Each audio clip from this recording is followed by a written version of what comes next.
एक बार मैंने तकरीर में बयान किया, मैं अपनी बीवी के साथ गया हुआ था कानपुर जलसे में, ले गया और मैंने तकरीर में एक मसला बयान कर दिया। मैंने कहा कि जिस औरत का शौहर अपनी बीवी को उसकी मर्ज़ी के मुताबिक, उसके ख़र्चे के मुताबिक, उसके और उसके बच्चों के ख़र्चे के मुताबिक पूरा पूरा पैसा न देता हो तो बीवी को इजाज़त है कि वो अपने शौहर को बताए बगैर उसकी तिजोरी में से, उसके जेब में से, उसकी अलमारी में से उसको बताए बगैर उतना पैसा ले सकती है जितने में उसका, उसकी बीवी, उसका बच्चों का ख़र्चा चल जाए। शरीयत का मसला है, ले सकती है। मैंने मसला तो बता दिया, लेकिन रिएक्शन सबसे पहले मेरे ही हुआ। सुबह हो के शेरवानी की जेब में से 10,000 रुपये मेरे ही गायब हो गए।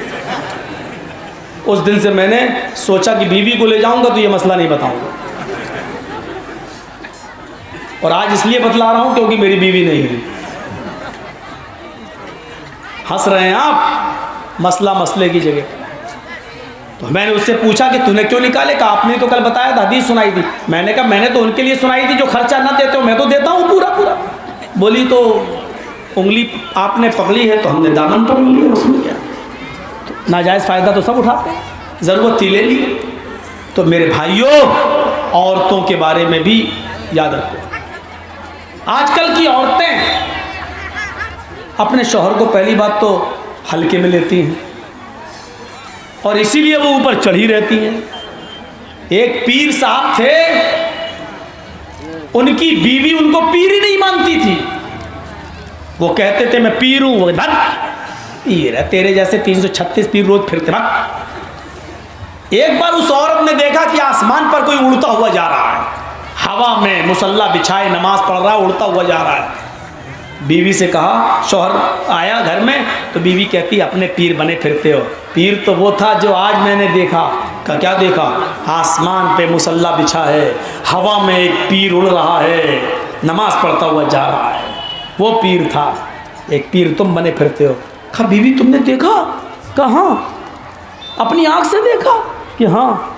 अरे पागल, वो मैं ही तो था। पीर बोला पागल, वो मैं ही तो था। बीवी बोली अच्छा तुम थे? हाँ मुझे लगा। ए भैया ये लाल वाली लाइट क्यों मार रहे हो? मैं कोई लड़की थोड़ी हूँ यार,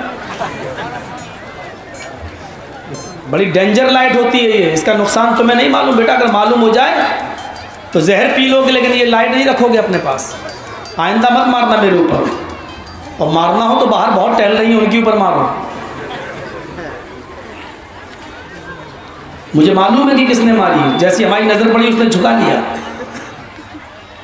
तो कहा वो मैं ही तो था। बीवी बोली हाँ लगा मुझे। क्या आप थे? क्या क्यों? कहा मुझे लगा कि तुम थे, इसीलिए टेढ़े टेढ़े उड़ रहे थे ना। फिर कमी निकाल दी, शौहर में भी कमी निकाल, इसीलिए टेढ़े टेढ़े उड़ रहे थे। बीवी को बीवी का प्यार दो, घर नहीं बिगड़ेगा। लेकिन आज़ादी इतनी न दो कि सब्जी भी वही खरीदें, कपड़े भी वही खरीदें। कपड़ा आपका काम है बीवी को लाना। बीवी क्यों पहनेगी अपनी पसंद का कपड़ा? आप कपड़ा खरीदना अपनी बीवी के साथ जाइए, बोलो मेरी बीवी तुम बताओ मैं कौन सा कपड़ा पहनूं। बीवी को भी हक है कि वो अपने शौहर को अच्छा देखना चाहती है। अपना कपड़ा बीवी की पसंद से खरीदो और बीवी का कपड़ा अपनी पसंद से खरीदो, यह है सच्ची मोहब्बत। मौलाना चाहे कितना महंगा कपड़ा खरीद के लाओ, मेरे सामने पहनती नहीं, शादी में पहन के जाती है। ये औरतों की आदत होती है। घर में रहेंगी भंगन बनकर, शादियों में जाएंगी हेमा मालिनी की अम्मा बनकर। लिपस्टिक, जिस कलर का कपड़ा उसी कलर की लिपस्टिक। ऐसा लगता है जैसे अपने आदमी का खून चूस के आई है। देखते ना, लाल होंठ, नाखून देखो बड़े बड़े, लगता है लड़ाई होगी तो शौहर को नोचेगी। ये 40 दिन से ज्यादा अगर नाखून आपके बढ़ गए, जेरे नाफ शर्मगाह के बाल अगर आपने 40 दिन के अंदर अंदर साफ नहीं किए, ये एक मुद्दत है, वरना हर हफ्ते साफ करना चाहिए। जुमे के दिन जब आप गुस्ल करें तो गुस्ल करने से पहले आप नाखून वगैरह साफ़ कर लें, ज़ेर नाफ बगल के बाल वगैरह साफ़ कर लें। लेकिन ज़्यादा से ज़्यादा लिमिट इसकी बताई 40 दिन के अंदर अंदर साफ़। 40 दिन के बाद अगर ये बढ़ते रहे तो आपकी एक भी नमाज कबूल नहीं, एक भी रोज़ा कबूल नहीं। आपने इस हाल में हज किया तो हज कबूल नहीं, आपकी कोई नफली और फर्ज इबादत कबूल नहीं। मेरे भाइयों, तसव्वुर करो कि ये कितना बड़ा। अब उनके नाखून देखो, बढ़ रहे हैं। नाखून देख के लगता है कि ट्रेनिंग ले रही है, लड़ाई हुई गए, जहर होता है और लग भी जाता है धोखे से, और गलाजत उसके अंदर भरी पड़ी होती है। तो बीवियों की इज्जत भी करो।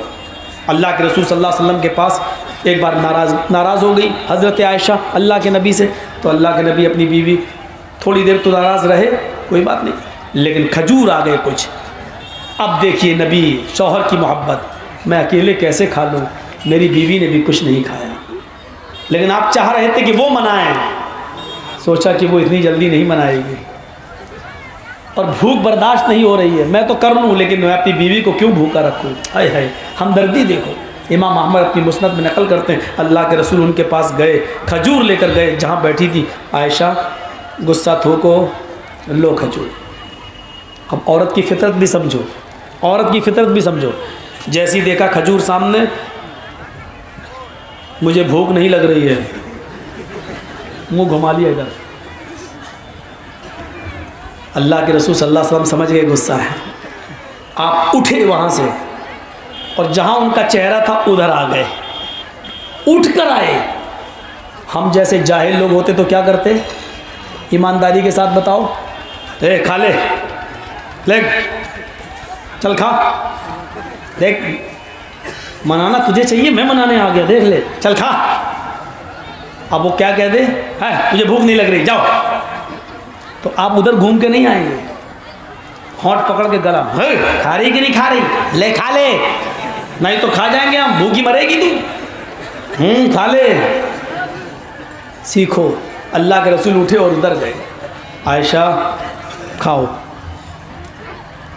मैंने कहा ना कि मुझे भूख नहीं लग रही है, फिर उन्होंने चेहरा इधर कर लिया। अल्लाह के रसूल वहाँ से उड़कर फिर तीसरी तरफ आए, तीसरी जगह, तीसरी मर्तबा। आयशा ज़्यादा नहीं, चलो कुली बिस्मिल्लाह, गुस्सा थूको और अल्लाह का नाम लेकर शुरू करो, चलो खाओ। हज़रत आयशा भी जानती थी ज़्यादा नहीं कहलवाना चाहिए, शौहर शौहर होता है। उन्होंने भी ज़िद नहीं की लेकिन मजाक कर दिया। तीसरी बार जब आपने कहा चलो खाओ बिस्मिल्लाह, अल्लाह का नाम लेकर शुरू करो, तो एक खजूर उठाया और ऐसे मुंह में ले जाते हुए कह रही कुली बिस्मिल्लाह, अल्लाह का नाम लेकर खाओ। इससे पहले क्या मैं अपने बाप का नाम लेके खाती थी?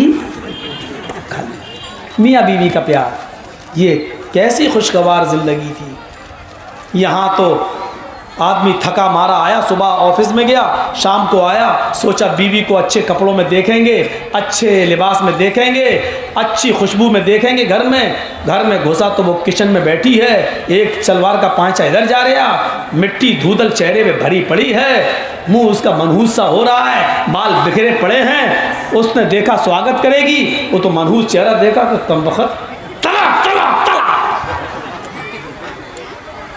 अब वो तुझे गले से लगाएगा, प्यार करेगा। मेरी माँ बहनों, शौहर के मिजाज को तुम्हें समझना होगा। और मेरे भाइयों, औरत को कितनी आज़ादी दो ये तुम्हें समझना होगा। रामचंद्र जी की पत्नी सीता भी नहीं बच सकी, इल्जाम से हजरत आयशा सिद्दीका मोहम्मद की अपनी बीवी इल्जाम से नहीं बच सकी। हम अपनी बीवियों पर भरोसे कैसे कर लेते हैं? घरों का हाल यह है कि एक मेरी बेटी एक सहेली के साथ आती है और कहती है अब्बू पापा मैं इस सहेली के साथ उसके घर जा रही हूँ। बाप ने देखा कि हाँ उसकी सहेली है, जाओ बेटा। अब ये आपकी बेटी उस सहेली के घर जाती है, अब उसकी बेटी अपने बाप से कहती है पापा मैं इस सहेली के घर जा रही हूँ। उसके पापा ने देखा कि हाँ ठीक है, जाओ बेटा उसके घर जाओ। अब दोनों बाप ये समझ रहे हैं कि मेरी बेटी उसके घर, उसका बाप समझ रहा मेरी बेटी इसके घर। यहाँ दोनों सहेलियाँ कहती हैं तू अपने बॉयफ्रेंड के साथ जा, मैं अपने बॉयफ्रेंड के साथ जा रही हूँ। ये है दोनों की सेटिंग। ये मुआशरे का वो जीता जागता हाल है जिसकी अक्कासी मैं कर रहा हूँ। आप भरोसा कर रहे हैं? आपने वो वाकया सुना, वो वाकया कि एक आदमी को अपनी बीवी के ऊपर बड़ा शक हो गया था। ऑफिस जाता था, शाम को आता था, उसको शक हो गया कि मेरी बीवी मेरी गैर मौजूदगी में किसी से मिलती है। तो एक दिन उसने अपनी बीवी से कहा कि मुझे शक है कि तुम मेरी गैर मौजूदगी में किसी से मिलती हो। उसने कहा कैसी बात कर रहे हैं आप, शर्म आनी चाहिए आपको, अपनी बीवी पर लांछन। कहा नहीं, तुम किसी से नहीं मिलती हो? कहा नहीं। तो चलो इस पहाड़ के ऊपर, उसके ऊपर एक मंदिर है, उस मंदिर में एक देवी है, देवी की मूर्ति पर हाथ रखकर कसम खाओ। देवी की कसम। तो ऐसा करिए कल चलेंगे, आज छोड़ दीजिए। कहा ठीक है, मैं जा रहा हूँ ऑफिस, तो मैं कल देवी पर हाथ रखकर कसम खाना पड़ेगी। उसने कहा ठीक है। ये चला गया ऑफिस और ये चली गई उसी आदमी के पास जिससे इसका कॉन्टेक्ट था। उससे कहने लगी हमारी चोरी पकड़ी गई, अब कसम तो खाना ही पड़ेगी। ऐसा करो, मैं नहीं चाहती हूँ कि झूठी कसम खाऊं। तो कहा अब क्या हो? तो ऐसा करो कि कल पहाड़ी के नीचे अपना गधा लेके आ जाना, और मैं ये कहूँगी पहाड़ी बहुत ऊपर है, आप इस गधे को किराए पे कर लीजिए और गधे वाला मुझे वहाँ तक ले जाएगा, बाकी मामला मैं संभाल लूँगी। उसका बॉयफ्रेंड दूसरे दिन गधा लेकर पहुँच गया। इसका आदमी इसको लेके जा रहा है पहाड़ी पर, पहाड़ी के नीचे ही गधा वाला खड़ा था। कहने लगी इतनी ऊपर पहाड़ी पर मैं कैसे चढ़ूँगी? सब लोग जाते हैं सवारी से, क्या आप मेरे लिए इस गधे को किराए पर नहीं कर सकते हैं? इसको उजरत दे देना, किराया दे देना। उसने कहा क्यों नहीं। गधे वाले से बात की, वो तो कम में भी तैयार हो गया, उसको तो ले जाना था, न भी मिलता तब भी। कहा बैठो बैठो। वो साड़ी पहनकर गई जानबूझकर, और गधे वाला गधा लेके चलने लगा, और ये गधे पे बैठी हुई है। और जैसी पहाड़ी पे पूरी चढ़ी और देवी की आने वाली हुई मूर्ति, वैसे ही ये गधे से जानबूझकर गिर गई। ये औरत गधे से जानबूझकर गिर गई, और गिरते हुए इसने अपनी साड़ी पूरी यहाँ तक उठा ली, ऐसे शर्मगाह पूरी खोल दी, अंदर कुछ भी नहीं पहने थी, साड़ी लेके ऐसे उठा के गिरा के ऐसे गिर गई। मैं मरी। और पूरी शर्मगाह उसकी खुल गई। उसका शौहर जल्दी से आया है, साड़ी उस शौहर ने नीचे की, उसके पति ने गधे वाले मारेंगे थप्पड़ कमियां, देख के नहीं चलता है। उसने कहा सॉरी भाई गलती हो गई, मैं क्या करूं, ये सही से बैठी हुई नहीं थी। बस उसको इतना ही करना था। इसने देवी पर हाथ रखकर कसम खा ली कि मैं इस देवी माँ पर हाथ रखकर कसम खाती हूँ कि मेरी शर्मगाह को आपके और इस गधे वाले के अलावा किसी ने नहीं देखा आज तक।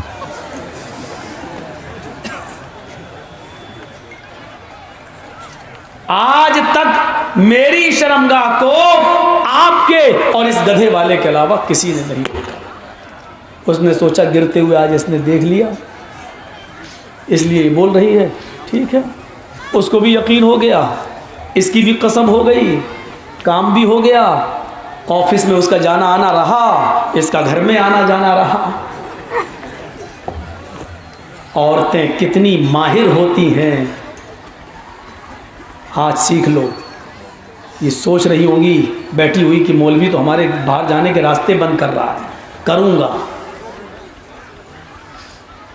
तुम हमें बद्दुआ दो, हमें तुम्हारी बद्दुआ से डर नहीं लगता। आज जो समाज में ये जो हालात हो रहे हैं रेप के और इनकाउंटर तक नौबत पहुंच रही है, ये तुम्हारी बेपर्दगी का वो वाहिद नतीजा है, व्हाट्सएप और फेसबुक पर चलाने का नतीजा है। आज यहाँ तक नौबतें पहुँच रही हैं।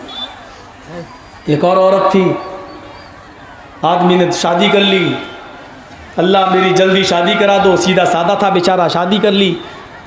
अल्लाह मुझे जल्दी बेटा दे दे, मुझे बेटा देगा मैं मौलवी बनाऊंगा, हाफिज बनाऊंगा। अल्लाह ने 3 ही महीने में बेटा दे दिया। खुश है अल्लाह मेरी सुन ली। बाहर निकला, लोगों ने कहा पागल है, सुन ली क्या सुन ली? 3 महीने में भी कोई बच्चा पैदा होता है? अरे मैंने दुआ मांगी थी अल्लाह से। अरे दुआ मांगी थी अल्लाह से तो क्या मतलब? अब दुआ मांगो अल्लाह मेरे बेटे को जवान कर दे तो कल ही कर देगा क्या? तो क्या हुआ? कहा तुम्हारी बीवी ने 3 महीने में बच्चा पैदा किया। 3 महीने में होता ही नहीं है, 9 महीने में बच्चा होता है। अच्छा 9 महीने में होता है। गया अपनी बीवी के पास, उतारी चप्पल, मारा 2-3। वो कहती क्यों मार रहे हैं, क्या बात है, गलती तो बताओ। क्या गलती है कि बच्चा 9 महीने में होता, तूने 3 महीने में क्यों पैदा किया, तू बच्चा लगे। उसने कहा अल्लाह तूने मुझे कैसा आदमी दे दिया, ये तो हिसाब जोड़ना भी नहीं आता है, इसको तो मैथ ही नहीं आती है, ये 9 महीने को 3 महीना बोल रहा है। वो कहता 9 महीने में हुआ है। तो बीवी कह रही 9 महीने में, गांव वाले कह रहे, मोहल्ले वाले 3 महीने में। अल्लाह मैं किसकी मानूं। बीवी बोलती तो हिसाब क्यों नहीं जोड़ लेते हो। का जुड़ा हिसाब कैसे हुआ 9 महीने में। तो कहा कि बताओ मेरी शादी तुमसे हुई, मेरी शादी तुमसे हुई, उसको कितना महीना हुआ। का 3। का और तुम्हारी शादी मुझसे हुई, उसको कितना महीना हुआ। का 3। का 3 महीना मेरी शादी का, 3 महीना तुम्हारी शादी का, 3 कितना हुआ। का 6। का बच्चा कितने महीने के बाद हुआ। का 3। का 6 और 3 कितना हुआ। का 9। का देखो हुआ ना 9 महीने के बाद बच्चा। आदमी कहता हाँ यार बात तो ठीक है, 3 महीना मेरी शादी का, 3 तेरी शादी का, 3 6, 3 महीने बाद बच्चा 9। अरे मरने दो कमीनों को, अल्लाह ने जल्दी दे दिया इसलिए कर रहे हैं। मरने तो नहीं, बीवी तुम ठीक हो, रखो फिर ऐसी बीवी, आज़ादी दोगे। और तो यही सब दिन देखना पड़ेंगे, यही सब दिन आपकी बीवियां भी आपको पहाड़े पढ़ाएंगी। जा रही सहेली के पास, ये पता लगाओ सहेली के पास जा रही है कि सहेला के पास जा रही है, ये पता आप लगाओ अपनी बेटियों पर। ओफो आ गया यार। तसव्वुर करो हजरत मरियम जिन्होंने आगे चलकर बगैर शौहर के ईसा को पैदा किया। ये मरियम मस्जिद के मेहराब में बैठी हुई, ज़करिया इनकी किफालत कर रहे हैं, इनकी परवरिश कर रहे हैं। और कहां बड़ी हुई, मस्जिद के मेहराब के अंदर।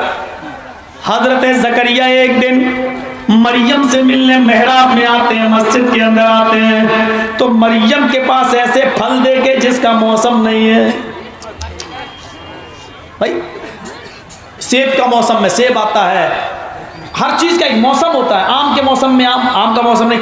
हजरत ज़करिया देख रहे हैं कि इस फल का तो मौसम नहीं है, लेकिन मरियम के पास ये फल आ गए हैं। फौरन क्लास ले ली, अन्ना लके हाजा, आए मरियम यहां कौन आता है कौन जाता है, ये तेरे पास फल कहां से आए। आए मरियम इस फल का मौसम नहीं है, बेमौसम फल तेरे पास कौन ला रहा है, ये किसने दिए। मेरे कौम के जवानों सुनो, 80-80 साल के बुजुर्गों सुनो, जिनके पास 1 बेटी 2 बेटी 3 बेटी 4 बेटी 5 बेटी 6 बेटियां, सुनो जिनके घरों में बेटियां, और अगर तुम उनके बाप हो तो सुनो, उस औरत से सवाल किया जा रहा है जिसकी पाक दामनी का ऐलान अल्लाह ताला ने आपसे किया है, जिसके पाक और साफ होने का ऐलान अल्लाह ने किया है। सूरह मरियम के अंदर अल्लाह ने मरियम को पाक साफ करार दिया, लेकिन ऐसी नेक औरत से भी पूछताछ हो रही है। ऐसी नेक और शरीफ औरत से भी उसका सरपरस्त, उसका गार्जियन सवाल कर रहा है, ये बेमौसम फल तेरे पास कहां से आए। तुम अपनी बेटी से सवाल कर सकते हो, मैंने तो तुझे मोबाइल नहीं दिलाया, ये तेरे पास एंड्रॉइड मोबाइल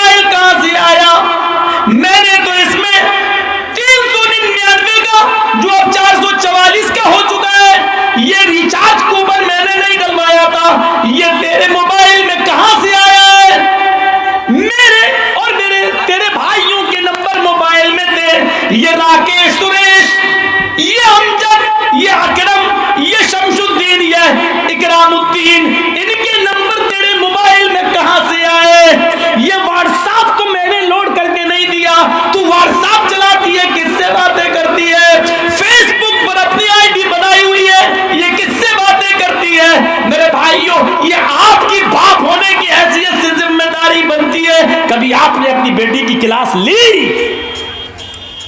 तुम घर से 3 किताबें लेके निकली थी, घर में वापस आई हो तो ये किताब तुमने किससे ली है? पापा काम छूट गया था स्कूल का। ठीक है, काम करो, लेकिन ये तुमने किससे ली है?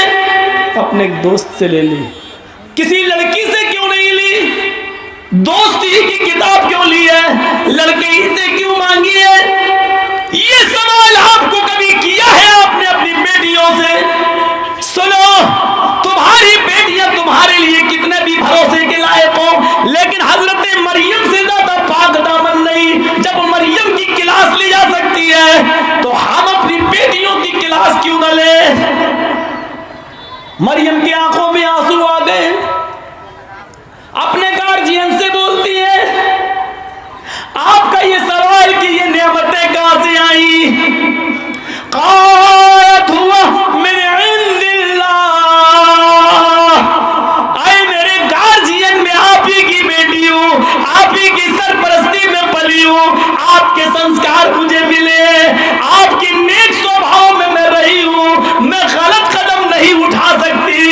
आए ज़करिया, आए मेरे गार्जियन, ये सारी नेमतें मेरे पास अल्लाह के पास से आई है, गैब से आई है, जन्नत से आई है, कोई फरिश्ता लाया है, किसी ने हमें दी नहीं है। मैं आपका मुंह कभी काला नहीं होने दूंगी।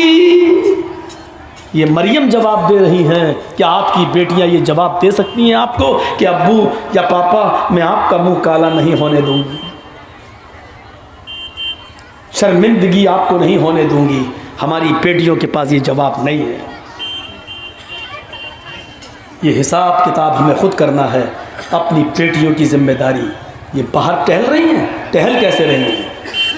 आपका यहाँ बैठना मौलाना जर्जीस के जबान से निकलने वाली कुरान और हदीस का सुनना यहाँ इतना जरूरी नहीं था जितना जरूरी आपका यह था कि आपकी बहन, आपकी बेटी जलेबी कैसे खरीद रही है, चूड़ी कैसे खरीद रही है। आपका जरूरी यह था कि आप अपनी बेटी को पकड़ के लाते और जलसेगाह में औरतों के पिंडा में बिठाते और बाहर नहीं घूमने देते, आपको सवाब मिलता। जर्जीस की तकरीर सुन ली और बेटी आपकी घूमती रही, आपकी नेकी आपके मुंह पे मार दी गई है और बेटी के घूमने का अजाब आपके मुंह पर, आपके ऊपर और डाल दिया गया है। यह एहसास है आपको? मौलाना बड़ी सख्त तकरीर हो रही है, होगी सख्त। होम्योपैथिक दवा से अब इलाज नहीं हो रहा, ऑपरेशन करना पड़ रहा है, मुझे करना पड़ रहा है।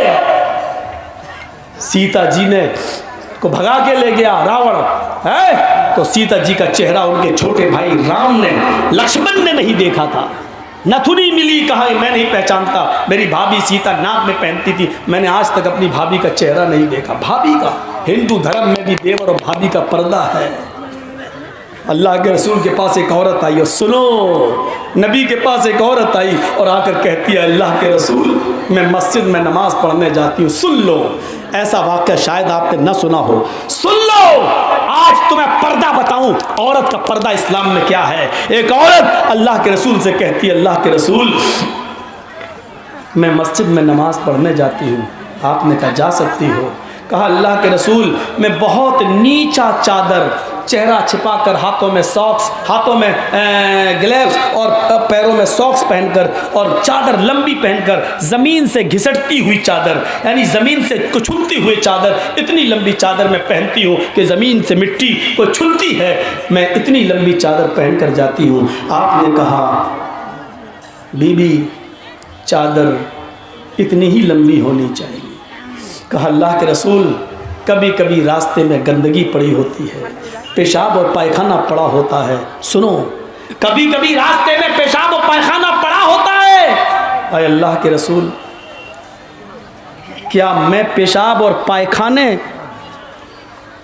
को क्रॉस करने के लिए ये पड़ा है, मैं उसको फांदना चाहती हूँ, क्रॉस करना चाहती हूँ, अगर मैं ऐसे ही निकलूँगी तो चादर में लैट्रीन या पेशाब पायखाना लग जाएगा, तो क्या मैं थोड़ी सी चादर ऊपर करके यहाँ तक, इतनी, ऐसे उसने इशारा किया, इतनी चादर मैं उठा लूँ, यहाँ तक कर लूँ और गंदगी को क्रॉस करके आगे निकल जाऊं और फिर चादर को छोड़ दूं, तो क्या मेरे लिए ये जायज़ है? अल्लाह के रसूल ने कहा तुम चादर क्यों उठाओगी? ज़मीन पर लग रही है, लगने दो। तुम दाएं से निकल जाओ, तुम थोड़ा सा बाएं हो जाओ, पूरी सड़क चौड़ी होती है।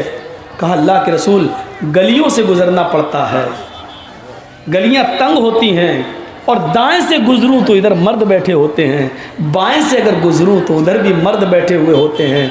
मैं नहीं चाहती हूं कि मर्दों के पास से गुजरूं, मैं उसी लैट्रीन, उसी गंदगी को क्रॉस करके आगे बढ़ सकती हूं, लेकिन चादर को थोड़ा सा उठा लूं तो। आपने कहा बीबी अगर दाएं मर्द बैठे हों और बाएं भी मर्द हों तो तुम उसी लैट्रीन के ऊपर से गुजर जाओ और चादर को मत उठाओ। गंदगी पड़ी है लेकिन चादर को उठाने की इजाज़त नहीं। उसने कहा अल्लाह के रसूल अगर चादर नहीं उठाऊंगी तो पेशाब व पायखाना उस चादर में लग जाएगा। अल्लाह के नबी फरमाते मेरी आपने फरमाया बीबी मोहतरमा खातून, अय अल्लाह की बंदी, पेशाब व पायखाना तेरी चादर में लग जाता है तो लग जाने दे, अगर लग जाए तो लग जाने दे। कहने लगी अल्लाह के नबी मैं उसी चादर को ओढ़कर मस्जिद में नमाज पढ़ती हूँ, मैं मस्जिद में जाकर भी उस चादर को उतारती नहीं हूँ, मैं उसी चादर में नमाज पढ़ती हूँ। अगर पेशाब व पायखाना उस चादर में लग जाएगा तो वो चादर गंदी नापाक हो जाएगी, फिर मैं उस चादर को ओढ़कर नमाज कैसे पढ़ूंगी? अल्लाह के नबी फरमाते बीबी तेरी चादर नापाक नहीं होगी, बीबी तेरी चादर नापाक नहीं होगी। उसने कहा अल्लाह के रसूल गंदगी लग जाती है और आप कह रहे हैं नापाक नहीं होगी। फरमाया बीबी इसलिए नापाक नहीं होगी कि जब तू उस चादर के ऊपर से गुजरे, उस चादर को पहनकर गुजरेगी और लैट्रीन के ऊपर से गुजरेगी तो लैट्रीन तेरी चादर को गंदा जरूर करेगी, खराब करेगी, लेकिन चादर तो जमीन ही पर पड़ी हुई है। जब वो तू आगे बढ़ेगी तो जमीन पर पड़ी हुई पाक मिट्टी से रगड़ रगड़ कर वो लैट्रीन हट जाएगी और जमीन पर पड़ी हुई पाक मिट्टी तेरी चादर को पाक कर देगी। तुम उसी चादर को ओढ़कर नमाज पढ़ लेना, लेकिन चादर को टखनों के बराबर भी मत उठाना। इस हदीस की रोशनी में हम अपने समाज का जायजा लें, हम अपनी औरतों के पर्दे का जायज़ा लें, अपनी बेटियों के पर्दे का जायज़ा लें और फिर सोचें कि क्या है।